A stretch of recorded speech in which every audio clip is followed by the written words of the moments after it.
All right. There we go. So it looks like we've got everybody in for the moment that's had some technical difficulties. As we continue through the presentation, we will slowly be taking away the waiting room. So if you did have any friends or colleagues that are logging in late, not a problem. They will be able to jump into the presentation as it continues through. So we'll go ahead and jump right in and get rolling here. So first things first, I'd like to welcome everybody to the Kempton Asset Management Women in Finance webinar. We wanted to go ahead and bring you guys a tool today that can give you a little bit better opportunity to take more control of your finances and give you an opportunity to get to know us as well a little bit. So what we're going to be going over today, I'm going to take a couple minutes and introduce Kempton Asset Management, our firm here in Mexico City, so you have a better understanding of what we do and how we do it.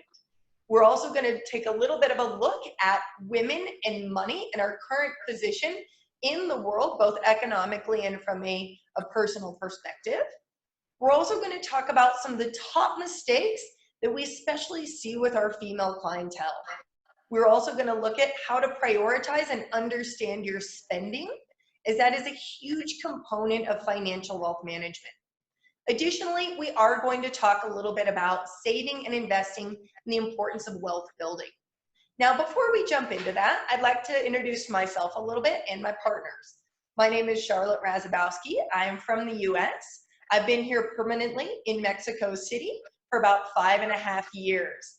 My areas of expertise do include basics from retirement planning and early financial steps, all the way to full wealth management.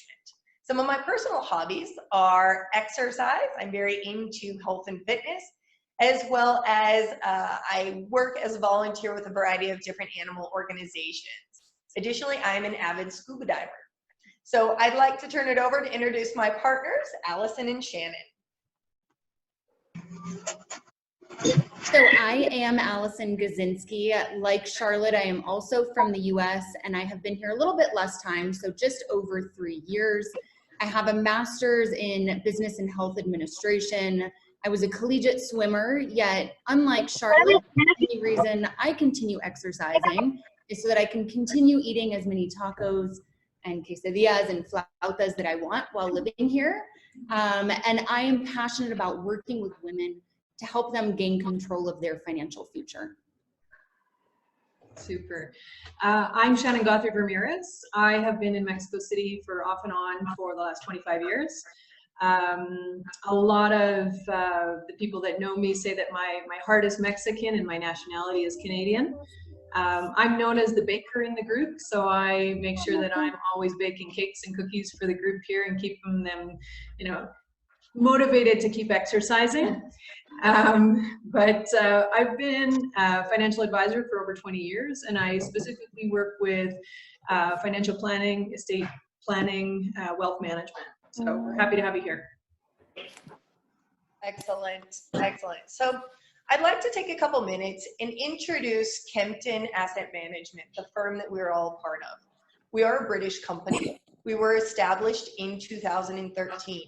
We are the largest independent global financial broker in all of Mexico, and we are the third largest between all of Central and South America. We are growing exponentially right now. Currently, we work with over 35 different international banking partners, and our team here in Mexico is very diverse. We represent 15 different countries, and we speak over a dozen languages. As a company, we specialize in providing all of our clients with access to more sophisticated investment products with a higher level of safety and security available. Additionally, we do really value the importance of protecting capital in strong currency, and for that reason, we only offer strong currency options. We also offer all of our clients a very tailored service. We sit down with all of our clients on a one-on-one basis to determine what their specific financial needs are, and we build a plan designed around your independent goals. We do everything from financial planning, retirement planning, education planning, portfolio management, to full-scale wealth management. So what I'd like to do now is I'd like to turn it over to Shannon to talk a little bit about how women fit with money in the world at this current time. All right, so let's talk about some of the facts. We know that today that women typically live 6 to 8 years longer than men.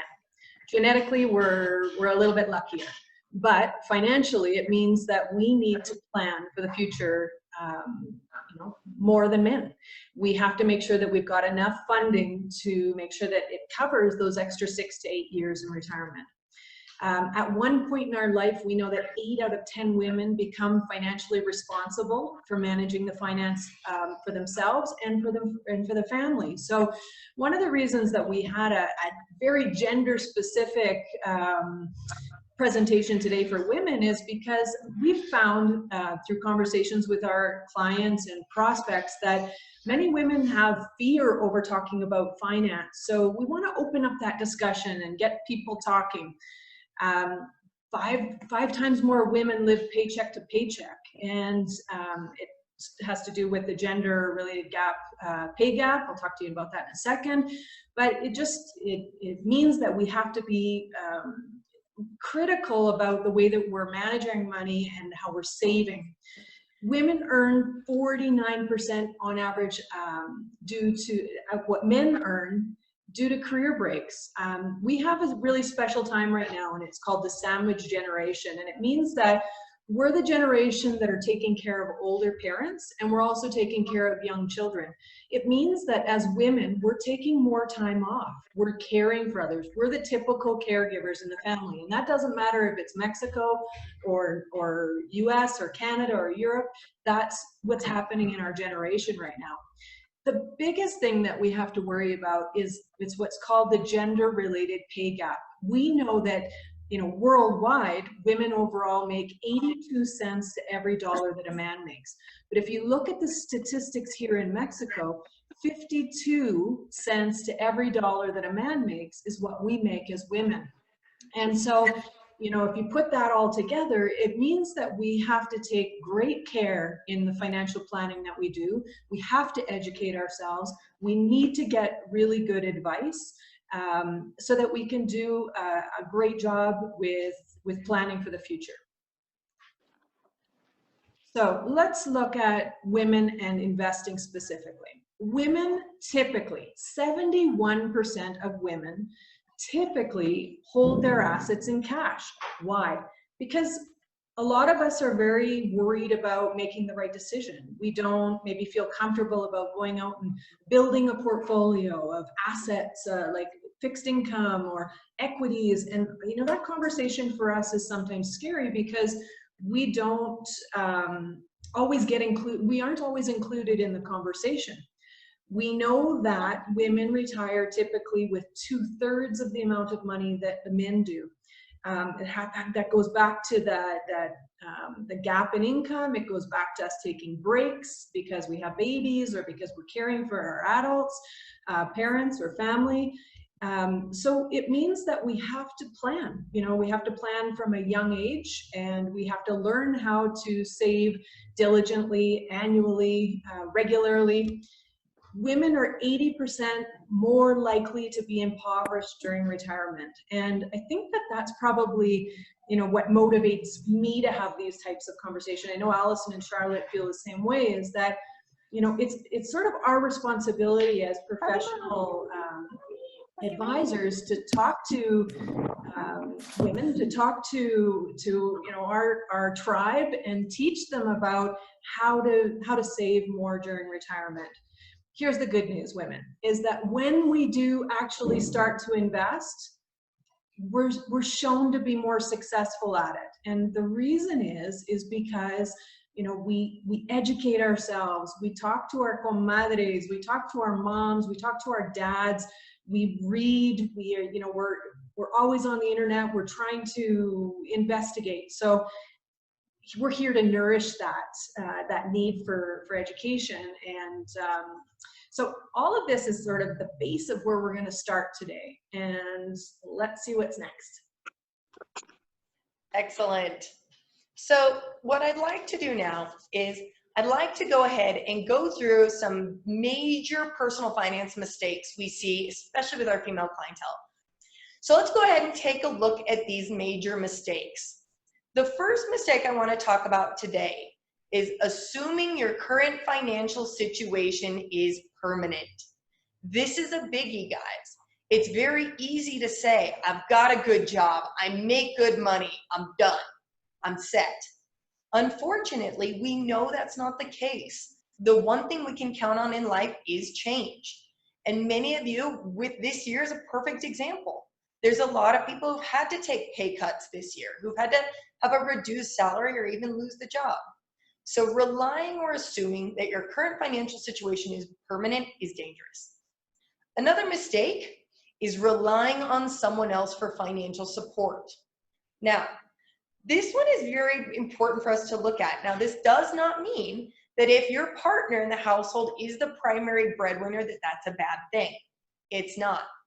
But what it does mean is that it's important for you to have an active role in understanding where and how the money is allocated in your household. Additionally, relying on someone else for financial support means that you are assuming that that person is going to be there the rest of your life to carry you through. And again, change is inevitable, guys. We got to plan for it. So another mistake that I want to go over is assuming wealth is built from income. Myself, Allison, Shannon, we can attest to this. We have sat down with probably hundreds of thousands of clients who say, I make a ton of money, I've got a really great salary, I am wealthy. Unfortunately, that's not the case. Wealth is not built on how much money you make. Wealth is built on how well you control that money. So assuming a high income equals wealth or financial stability, that's a major mistake right there. Another one I'd like to go over is assuming high income equals financial security. Now, something that we really try to reiterate with our clients is the importance of building financial security and financial freedom or independence.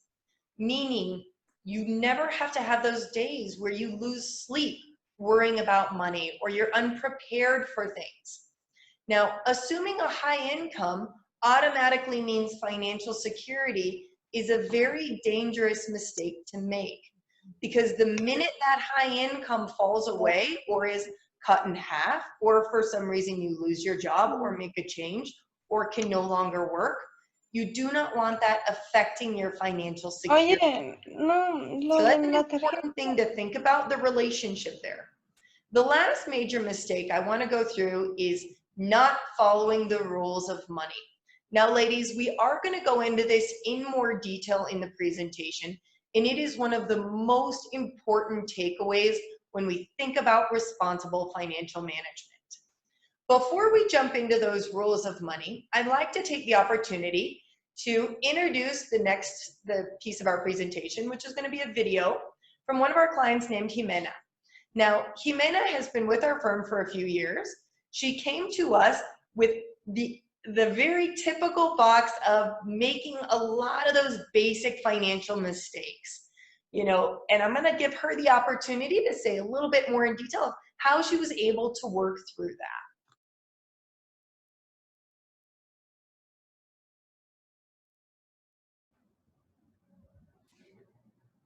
Hola, mi nombre es Jimena Valderrama y hoy quiero contarles un poquito de mi historia con Kempton. Yo los conozco hace 3 años, pero hace 3 años no empecé a ahorrar y a invertir aquí. Simplemente los conocí, pero en ese momento yo pensaba que la seguridad financiera que evidentemente todos necesitábamos iba a llegar de un agente externo y para ser mucho más clara de una relación.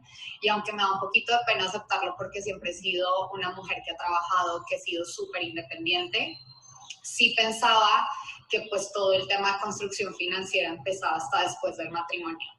Total fue que terminé esta relación, pasaron años y me di cuenta que la única persona en el mundo que puede darse esa seguridad soy yo. Entonces retomé el contacto, hablé con Charlotte, ella me ayudó a diseñar un fondo para invertir que de verdad fue increíble y hecho a la medida para mí. Y con esto yo empecé a sentirme cada vez más segura, más empoderada, más dueña de mi dinero. y viendo cómo están los rendimientos y viendo cómo mi dinero empieza a trabajar para mí, me hace sentir una mujer cada vez más dueña de sí misma, ¿no? Entonces esto me encanta, me hace muy feliz haberlo hecho, haber tomado la decisión. Entonces, bueno, ese es el primer mensaje que quiero dar. Excellent, excellent. So there's some really great takeaways from that. She had made a key phrase that I do want to point out, which was the owner of her money, essentially translated in English. And that's what we want to do. That's what we want to help you guys with, is to be the owner and the commander-in-chief of your own financial future. So to do that, we want to focus on following the basic rules of money. If you guys take away nothing else from this presentation, learn, understand, memorize these 3 rules of money, and it will absolutely change the course of your financial future. The first one is going to be spend less than you make. Gain control of your money. Now, we are going to talk about some tips and tricks of how to do this later on in the presentation, but it's an important thing to think about is spending less than you make. It sounds easier than it is, but it is massively beneficial. The next one, and in my personal opinion, is one of the most important rules of money, is to pay yourself first. Designate that money, prioritize it from the top. It's very common, most people, when they think about, where to pay themselves in the lineup, they'll cover all their house, their expenses, their food, their needs, their vacation, whatever's left over could be for them.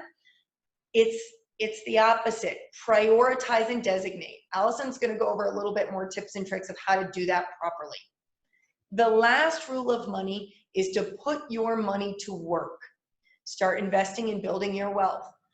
It is without a doubt, I can say that everybody who is on this call today works very hard for their money. It is only logical that your money works hard for you as well. So I'd like to turn it over to the ladies to give you a little bit more detail of how to do that effectively. Okay, so let us start off by talking about that first rule of money, spending less than you make. So first thing is understanding the difference between a need versus a want. Seems simple, but a need is something that is truly necessary to survive. We all need a place to live, something to eat and drink, transportation, childcare, healthcare for ourselves, especially in COVID. These are elemental things that you and your family need on a regular basis to survive. A want, on the other hand, is simply something that you desire, but you can absolutely live without. I want a new bag for work or maybe a new car. These are something that you can live without, but yes, it would be nice to have. Ultimately, at the end of the day, it's important to have perspective because we're all different in how we manage our money, and that's okay. But be careful of allowing those needs to become wants or justifying necessary things as expenses that might not be necessary. So as a recommendation for you, start by listing your high and low priority needs and wants for you and your family, so you truly have a better idea of how you as an individual categorize these things. Now, let's also be super cautious of emotional spending and being mindful of where you put your energy and resources into. I think COVID is probably one of the best times to really take this into account, and especially since we are all working remotely, it is very easy to have an extra tab or two open on your computer, on your browser, for Amazon, for Palacio, for Mercado Libre, whatever that tab is. Be careful about keeping that open and buying things to make yourself feel better because you've had a bad day, a bad week, a bad few months, or on the opposite side, because you've had a great day or a great week. And so it's important to be mindful, not only buying things for yourself, but buying things for your spouse, your partner, your kids, your parents. This time is definitely difficult, but be very mindful of that emotional spending. All right. So whether you manage your finances, you know, with your spouse together, separately, on your own, whatever that is, and we know from the group that the majority of you manage them on your own, it's important to know where your money's going and how you're actually spending it. And so maybe it is using the old school method of pen to paper, print out your last 3 bank statements from all your accounts, credit cards included, to get an idea of where your actual money is going. Maybe you find that you're taking out more money in cash on a regular basis and you don't know how you're spending it. As well, if you are using an app, and a recommendation for this is Finerio. It's a fantastic app. It allows you to link your accounts, track your spending, make budgets, and really find out where and how you're spending your money on a daily, monthly basis. At the end of the day, we all need to budget. And so that 46% of us who said, I need help, the best time to start is now. One great tool and budgeting rule to keep in mind is the 50-30-20 budgeting rule. So this calls for devoting about half of your income towards those needs that we talked about, and then splitting the difference. 30% can go towards those wants, and then the remainder 20% is going towards saving and investing for your future. So great to keep those things in mind. And using this method will allow you to automate that 20% going into your savings for your family. Make this a part of how you're managing your money on a monthly basis, because the main thing here is to prioritize, prioritize, prioritize. Charlotte mentioned this as well, but this will definitely help you when it comes to controlling your money and spending less. So Charlotte's going to talk to us a little bit more of the true power of prioritizing your money. Excellent. So what I want to go into, ladies, is a little bit of what those numbers can actually look like from a real perspective.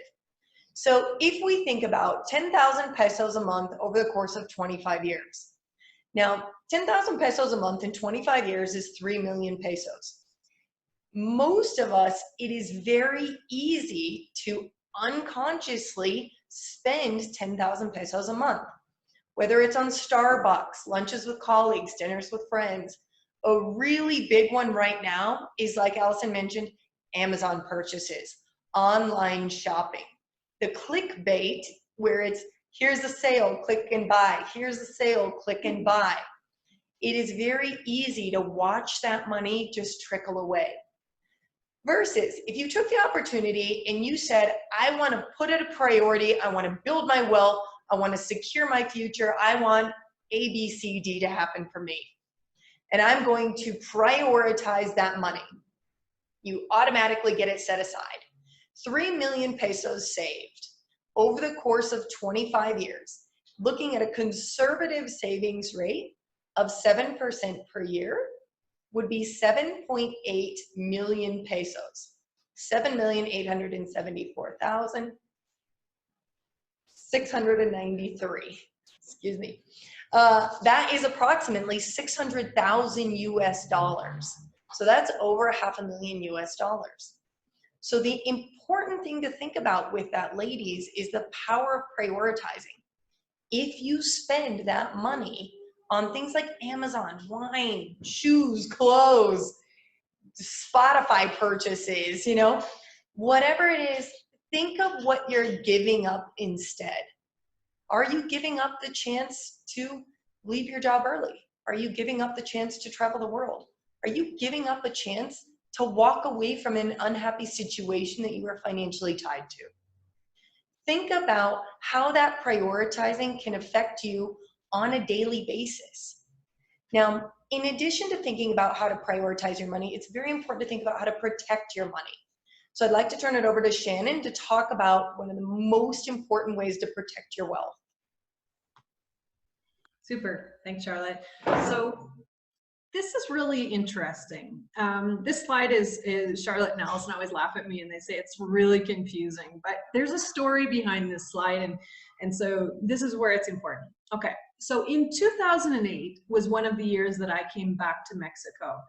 In that time, the peso was at 10.36, And let's imagine that in 2008, I had $1 million pesos that I wanted to invest in USD, in American dollars. So at that point, $1 million pesos at 1036 would have been about 96,000, just over 96,000 USD. Let's roll it forward to today, 2020. We're at about 2050 right now, peso to the USD. So that same $1 million, let's say I left it in the bank and I kept it in pesos and I didn't do anything with it, and it just sat there. So today, me going and buying $1 million, if I had $1 million in the account right now, at 2050, it would give me about 48,000, just over $48,000, which means just in the devaluation of the peso against the USD, I would have lost over $47,000. But let's think I was smart back in 2008, and I actually did put that money into USD. And today I wanted to use it because that's 12 years. I've decided that I'm going to go out and buy a little property in Tulum, and I sell off my USD. So at the very bottom it said, today in pesos, that $1 million is now worth just under $2 million. So we're not talking about taking risk in the market, you know, having a super cool, balanced, diversified portfolio. We're just talking about the effects of the USD when it comes to pesos. So I have a quick question. There's a poll. I want to see how many of you today are actually saving in or investing in a strong currency outside of Mexico. Let's just see how many are actually doing that. So we got 3, 4, 5, 10. Okay, we're getting there. So that's good. I'm happy to see that. Look at just coming in. We've got about 60% right now. And it looks like about 60% of you are currently investing in a strong currency, which is fantastic. Have in the past? No. Okay. So one of the things, you know, I like to take notes during these sessions. Make a note to ask yourself after the session, what's your fear about not investing in a strong currency, and what's been the effect in your savings over the last few years by not investing? Okay, so I'm gonna close down that poll. Thanks a lot, Adam. And then let's see what we got now here. Okay, so let's get back into those fundamental rules of money. The second being paying yourself first. So this means focusing on your future self first before spending on those wants that we previously discussed a couple slides back. This is truly what will allow you to win big in the future, right? Now, future self for you can be planning for your retirement. Maybe it's saving for a new business opportunity, sending your kids to university, paying off your mortgage. Whatever that goal is for you, be conscious. Understand why you're spending and saving, and make your future self goals your first priority. And then you can use whatever you have left at the end of the month to spend without feeling guilty. You can treat yourself at that point, right? As well, take away that temptation to spend frivolously by making saving and investing an automatic part of your monthly budget. Trust that the process is working for you. Don't stop. Be disciplined. Don't cheat yourself or make up excuses for, why you can't start saving now, why you can't make saving for your future self a priority. Because truly, if you stick to your goals, the world is going to adjust to your habits and you will end up being so much more successful. So I want to introduce another video and my client, Tiziana, who's going to tell you in her own words a little bit more about her experience with how she started on focusing and paying herself first and how that has applied to her life, because we never know what life is going to throw at us. And most importantly, saving money doesn't have to be a restriction on what you can have or do. It is truly a license to allow you to have and do whatever you want for the rest of your life. So pay yourself first, focus on your future self. Tiziana is going to tell us a little bit more.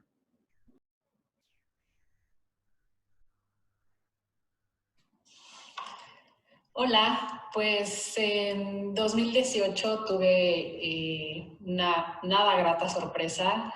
Me diagnosticaron con cáncer de mama y pues bueno, eso me abrió los ojos muchísimo, que la vida siempre te presenta con cosas que nunca esperas y pues conforme, gracias a Dios, no me fue muy bien y pasaba yo todos mis tratamientos. Al año de eso definitivamente decidí eh, hacer más e invertir más en mi futuro yo, tener más tranquilidad mental de que me estoy preparando hoy en día en mis años productivos hacia mi futuro. Entonces, creo que siempre que tenemos estas sorpresas, gratas o no gratas, ¿no? Pero más las no gratas nos hacen estar más agudas y más presentes en lo que tenemos que hacer hoy para estar mejor el día de mañana y mucho mejor preparadas para lo que sea y cualquier eventualidad que vayamos a tener que amortiguar de alguna forma. Entonces, la verdad es que invertir a largo plazo en mi futuro yo prácticamente es lo que me da mucha paz, me da mucha tranquilidad mental, y invertir en este fondo realmente me complementa muy bien con lo que prácticamente llevo haciendo e invirtiendo en bienes raíces, etcétera, ¿no? Entonces, básicamente es una herramienta más por la que yo puedo asegurar mi futuro yo. Es una manera de regalarme esa paz mental hoy para el día de mañana. Gracias.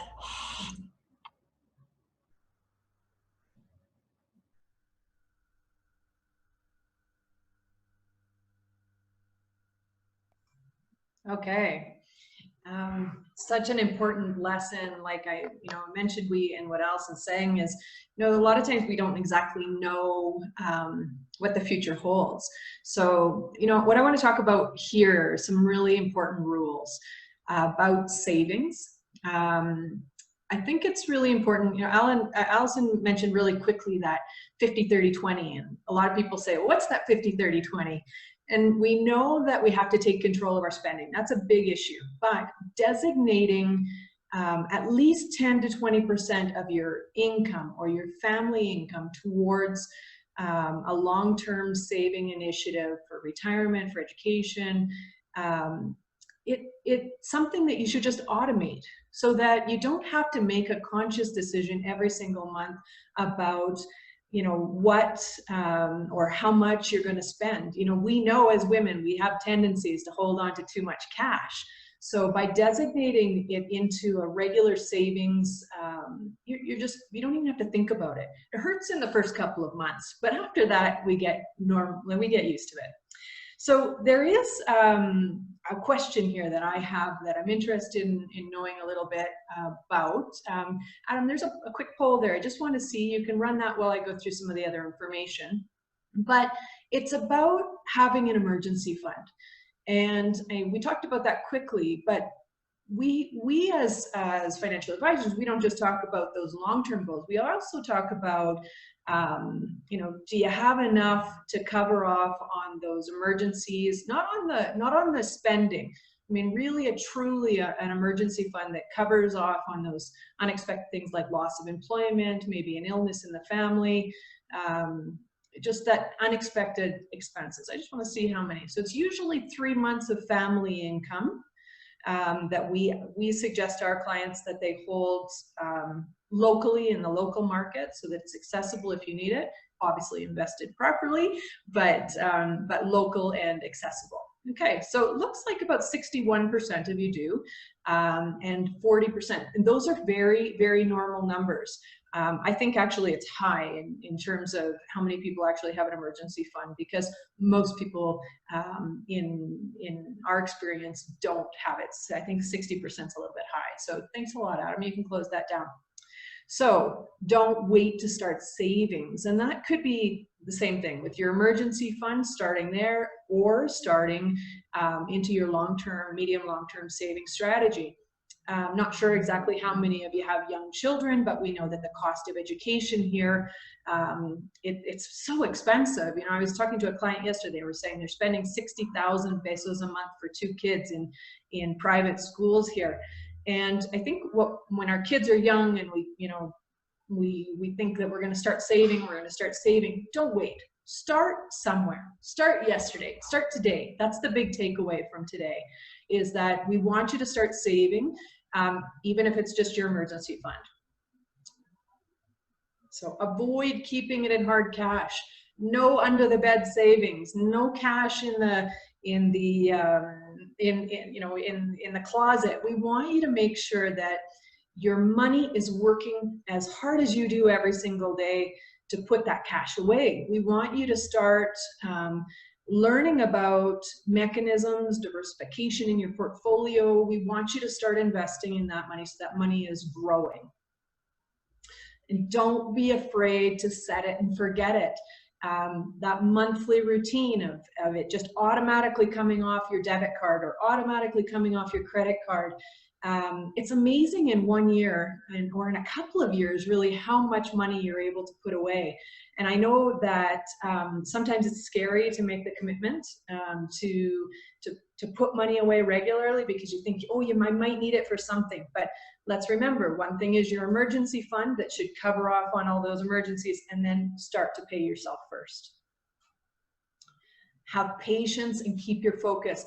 An important lesson, I think, that I've learned over my 20 years of financial planning is that a lot of people have fear in the markets. But if you have a well-diversified portfolio, which means that it is designed for you, that it is something that's not going to keep you up at night, something that isn't just, you're not just buying a certain stock or a certain investment because somebody's told you to do it and it's the new, I call it the sexy investment of the day. We women typically are not those kind of investors. We don't typically have lunch with our girlfriends and say, hey, Allison, I bought this really awesome stock today. You should go out and buy it too. And then she runs out and buys it. That's not the way that women typically invest. We typically plan and we talk about, what's the expectation of what it's going to earn and what's the potential that it could lose if there's a downturn in the market.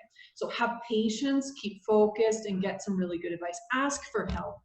We talk as women, we definitely talk about things together, but it's really important when it comes to your finances that you find a partner or an advisor that you trust, that you can reach, that will communicate with you when you have questions, explain in detail at the level that you need to have the explanation so that you feel comfortable. So don't be afraid to ask for help. Okay, so we've talked about taking control of our money, spending less than you make, the importance of paying yourself first, and we're now going to use those fundamental rules of savings that Shannon just talked about so that we can focus on the third rule of money, which is building your wealth. And this is by having your money work as hard for you as you're working to earn it, by investing it to give you those returns. So as Shannon just said, we've got to start talking about it with that circle of friends, colleagues, maybe it's your spouse and your partner, but opening up that conversation to find out what they're doing and how they're investing, what they like, what they don't like, what's working and maybe not working for themselves, for their family, and maybe it's for yourself, so that you can start developing a plan or have a better idea of what is already happening in your own household. So some great examples are you currently investing a set amount of money and automating that on a regular basis to take advantage of dollar cost averaging? Some other great questions are, do you want to be more conservative or aggressive with how you're investing? Maybe being more diversified between different investment tools or currencies like we talked about. Or maybe it's that you want to focus as well on how your investing can have a more positive environmental impact for the future. Having that conversation will allow you to start figuring out where your comfort level is with investing, or how you can improve with yourself or your family on how you're currently managing your existing portfolio. The key here as well with that is there's never going to be a perfect time to start. You know, there's never going to be a perfect time to make a change, a perfect moment to look at how you can improve your existing portfolio's performance, or the perfect moment to even start this conversation. The most important thing, and as women, we can all attest to this, is there's never really a perfect moment for anything. We're always focused on the other individuals in our life, our families, our kids, our business, our work. Make this a priority for yourselves and for your family first and foremost. Don't try to time the market and find the best moment. Just be consistent and start somewhere. And if possible, as well, like Shannon said, find and implement the advice of a professional so that you have that help in making those decisions and answering those questions for you. As well, Shannon mentioned at the beginning of the presentation that women are typically more successful investors, and that's because we do a lot of this engaging with each other. We ask these questions, we involve ourselves in our investment decisions with our circle, with professionals, whoever that might be that makes you feel the most comfortable, and we use that advice strategically and typically with better results. So all of this will allow you to take control of your wealth and be more successful investors in the future. Excellent, excellent. So just to kind of sum things up here, the goal of this presentation was to give all of our audience the opportunity to think a little bit deeper about their money, think a little bit deeper about what you want financially out of your life, and really know that we understand the challenges you're going through, and we've been there, we've seen it.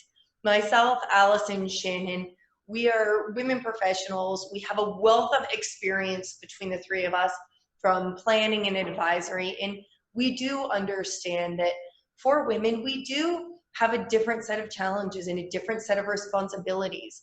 There are many of you that I'm sure you still feel like you are primarily in charge of childcare responsibilities, managing the contractors' times, managing the carpool schedules, managing the play dates, managing, you know, what goes into next, taking care of parent time, organizing vacations. We get it. You've got a lot on your plate, no doubt about that.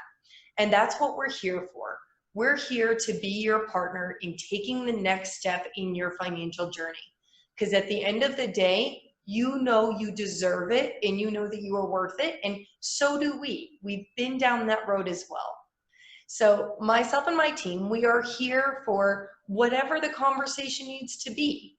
So we hope you enjoy the rest of your evening. And so from myself and my team here at Kempton, thank you and best of luck in the next steps in your financial journey. Thank you. Thank you. Have a great evening.